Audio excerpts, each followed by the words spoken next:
You might have already heard the term climate emergency, but it has been used mostly by politicians and advocates until now. 11,000 scientists have now signed a letter that, quote, clearly and unequivocally declares a climate emergency. They warn of untold suffering if we don't change the way we live. But there's hope.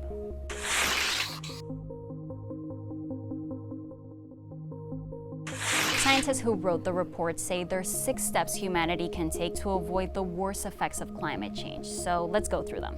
Number 1, replacing fossil fuels with low-carbon renewables. The scientists called for fossil fuels like coal and oil to remain in the ground and never be burned for electricity, and instead transition to sources like solar or hydroelectricity.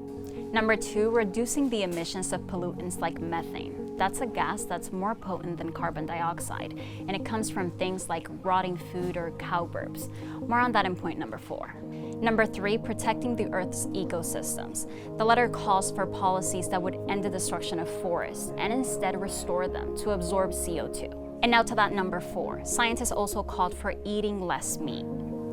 They recommend a change in diet to eat mostly plant-based foods and fewer animal products.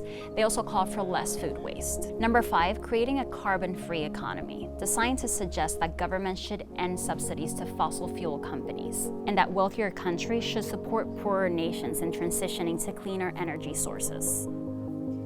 And number 6, stabilizing the human population. Now, this is a controversial one, but scientists say the current population growth of 80 million people a year is not sustainable.